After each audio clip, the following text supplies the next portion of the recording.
अब हम प्रमेय नंबर 4 को डिस्कस करते हैं। एस एस एस सर्वांग समता यानी कि भुजा भुजा भुजा सर्वांग समता। क्या कहता है ये प्रमेय? यदि किसी त्रिभुज की तीनों भुजाएं किसी दूसरे त्रिभुज की संगत तीनों भुजाओं के बराबर हों तो वे दोनों त्रिभुज आपस में क्या होते हैं बच्चों? सर्वांग सम होते हैं। देखो कैसे, आपको एक ट्राइंगल देगा ए बी सी, ये हमें दे रखा है त्रिभुज ए बी सी, और एक दूसरा त्रिभुज हमें दे रखा है डी ई एफ।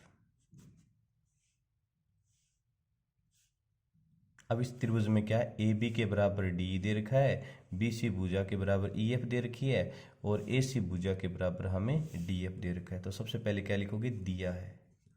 दिया है क्या क्या दिया आपको? ए बी बराबर डी ई, बी सी बराबर ई एफ तथा ए सी बराबर डी एफ। ये हमें दिया हुआ है। नीचे लिखोगे सिद्ध करना है। क्या सिद्ध करना है हमें? कि त्रिभुज जो ए बी सी है ये सर्वांग सम होना चाहिए त्रिभुज डी ई एफ के। ये हमें सिद्ध करना है। अब हम क्या करेंगे बच्चों? इसमें रचना करेंगे थोड़ा सा, और रचना में हम क्या करेंगे? देखो मैं एक काम करता हूँ। क्या? ये जो कोण हमारा बी है ना, कोण बी है, इसके बराबर एक ईजी रेखा खींचता हूँ। और किस तरह से खींचूंगा? कि यहाँ पे जो मेरा कोण ये बनेगा आपका, ये इस कोण बी के बराबर होना चाहिए। क्या बोला मैंने? हमें एक ई जी, यहाँ पे मैं एक बिंदु जी लिखूंगा यहाँ पे, तो ई जी एक रेखा इस प्रकार खींचूंगा कि ये जो कोण बी है वो इस कोण ई के बराबर होना चाहिए। इसी तरह से एक एफ से भी एक रेखा में एफ जी खींचूंगा, तो इसको आप जी बिंदु लिख दो, एफ जी। और किस प्रकार? ये जो मेरा कोण सी है ना, ये कोण इस एफ के बराबर होना चाहिए। तो सबसे पहले क्या लिखोगे? बिंदु या शीर्ष या बिंदु लिख दो। बिंदु ई से एक रेखा ईजी इस प्रकार खींचा, इस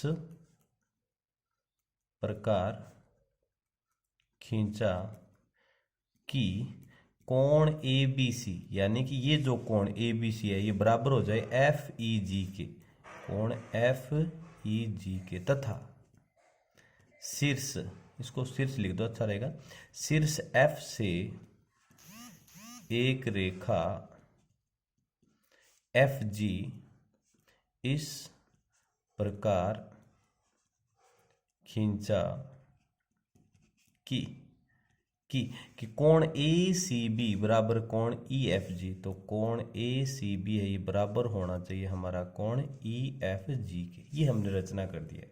अब हम इसका प्रूफ देंगे, तो राइट कर दो उपपत्ति के अंदर। मैं क्या करता हूँ, ये तो त्रिभुज ए बी सी ले लेता हूँ, और इधर से मैं त्रिभुज जी ई एफ ले लेता हूँ। तो क्या लिखोगे? त्रिभुज ए बी सी तथा त्रिभुज ए बी सी तथा त्रिभुज जी ई एफ में क्या क्या बराबर है बच्चों? तो क्या लिखोगे? कोण ए बी सी ये बराबर है हमारा कोण एफ ई जी, या जी ई एफ लिख दो, जी ई एफ के। क्यों? रचना से, रचना से। और क्या बराबर है? बी सी भुजा बराबर है ई एफ के। ये क्यों? ये हमें दिया हुआ है। और तीसरी क्या होगा? कोण ए सी बी है, ये हमारा बराबर होगा कोण जी एफ ई के, जी एफ ई के। क्यों? रचना से, रचना से। तो दोनों त्रिभुजों में क्या हो गया? कोण बराबर, बीच की भुजा बराबर, फिर कोण बराबर, ए एस ए सर्व। इसलिए कोण भुजा कोण ए एस ए सर्वांग समता से, जो हम पढ़ चुके हैं, सर्वांग समता से त्रिभुज ए बी सी है ये सर्वांग सम हो जाएगा त्रिभुज जी ए एफ के। और आप जानते हो दो त्रिभुज अगर सर्वांग सम हो गए तो उनके संगत कोण और संगत भुजाएं क्या होती हैं? बराबर होती है। तो इसलिए कोण कोण ए बराबर किसके? कोण जी के बराबर हो जाएगा हमारा। ठीक है। और दूसरी बात क्या है बराबर कर सकता हूं इसमें? देखो इधर कोण ए, ये वाला कोण ए इस कोण जी के बराबर हो जाएगा। ठीक है। और ए बी भुजा ई जी के बराबर हो जाएगी। तो क्या लिखोगे? ए बी बराबर ई जी, या जी ई लिख सकते हो आप, ई जी। और ए सी भुजा किसके बराबर? जी एफ के बराबर हो जाएगी, ए सी बराबर जी एफ के। ये क्यों होगा? यहाँ पे लिख देना सी पी सी टी से। किसकी वजह से हो गया बच्चों? CPCT की वजह से हो गया। मतलब संगत दो सर्वांगसम त्रिभुजों की संगत भुजाएं हमेशा और संगत कोण हमेशा क्या होते हैं? बराबर होते हैं। ठीक है, ये मैंने राइट कर दिया। अब हम क्या करेंगे, इस G और D को बिंदु को मैं आपस में मिला देता हूं बच्चों, इस तरह से मिला दीजिए आप। मिला दिया, ठीक है। अब आपको पता है AB EG के बराबर आ गया और हमारा AB ED के बराबर हमें दिया हुआ है D के बराबर। इसका मतलब EG और D आपस में क्या हो जाएंगे? बराबर हो जाएंगे। तो सबसे पहले क्या लिखोगे, यहाँ पे राइट कर दीजिए आप। क्या लिखोगे?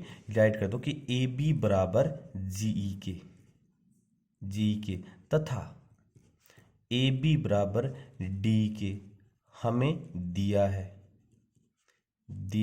ए बी बराबर जी और ए बी बराबर डी हमें दे रखा है। इसका मतलब क्या हुआ? ये जी और डी आपस में क्या हो जाएंगे? बराबर हो जाएंगे। इसका मतलब इस त्रिभुज के अंदर देखो, इधर डी ई जी वाले त्रिभुज में ये जो ई जी भुजा और डी भुजा आपस में बराबर होगी। और आप पढ़ चुके हो कि किसी त्रिभुज जिसमें दो भुजाएं बराबर होते हैं तो उनके सम्मुख कोण मतलब विपरीत कोण आपस में क्या होते हैं? बराबर होते हैं। तो क्या लिखोगे? इसलिए जी बराबर डी, तो क्या लिखोगे?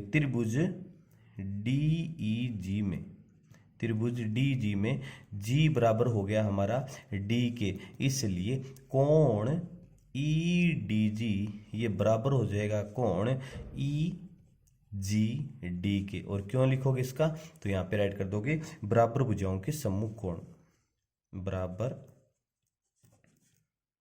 भुजाओं के विपरीत कोण या सम्मुख कोण की बात है, विपरीत कोण बराबर होते हैं,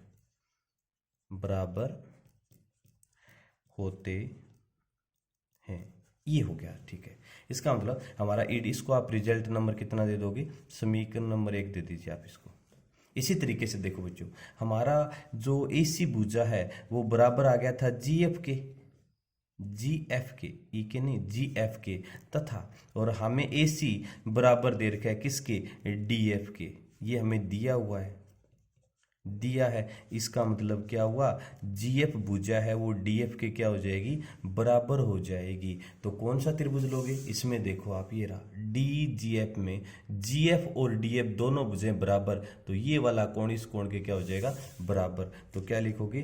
त्रिभुज DFG में, इस त्रिभुज में GF भुजा है वो बराबर हो गई DF के, तो इसका मतलब कोण FDG ये बराबर हो जाएगा हमारा कोण FGD के बराबर हो जाएगा। ओरिजिन क्या लिखोगे? वही क्या लिखोगे? बराबर भुजाओं के विपरीत कोण क्या होते हैं? बराबर होते हैं, इसको रिजल्ट नंबर 2 दे दिया। अब हम क्या करेंगे, जो दोनों रिजल्ट हमने फाइंड आउट किए ना उन दोनों को आप जोड़ दीजिए, ऐड कर दीजिए। तो क्या लिखोगे? समीकरण 1 प्लस समीकरण 2। तो इधर तो आ जाएगा कोण EDG प्लस इधर आ जाएगा कोण FDG बराबर इधर कोण EGD और इधर आ जाएगा कोण FGD। EDG और FDG को आप जोड़ोगे तो देखना इस त्रिभुज में ये वाला EDG है और ये वाला FDG, पूरा कोण D बन जाएगा। तो इधर तो बन गया कोण D बराबर EGD ये रहा, FGD ये रहा, तो पूरा कोण क्या बन जाएगा? G बन जाएगा। लेकिन D और G के आगे बराबर, लेकिन हम जानते हैं कोण A बराबर हमारा कोण J आया था, किसके बराबर? ये रहा कोण A बराबर कोण J। हमने सर्वांग समसिद्ध के दोनों को सर्वांग समसिद्ध करके निकाला था, A और G बराबर। इसलिए क्या रिजल्ट आएगा? कोण A बराबर क्या आ गया? कोण D के हमने बराबर कर दिया। अब क्या लिखोगे? त्रिभुज एक तो ABC ले लो और दूसरा त्रिभुज जो हमने शुरुआत में DEF बनाया था, इन दोनों त्रिभुजों में क्या क्या बराबर कर दूंगा कि AB बराबर D हमें दिया हुआ था, कोण A बराबर कोण D हमने सिद्ध किया है और AC भुजा बराबर है DF के, ये हमें दिया हुआ है। तो भुजा कोण भुजा यानी कि SAS सर्वांग समता से, जो हम सबसे पहली प्रमेय हमने पढ़ी थी, सर्वांग समता से क्या रिजल्ट आएगा, त्रिभुज आपका ABC है ये सर्वांग सम हो जाएगा त्रिभुज किसके, DEF के। ये हमारी क्या हो गई, फाइनल रिजल्ट आ गया आपका, यही हमें सिद्ध करना था। क्लियर बच्चों? Okay, welcome dear.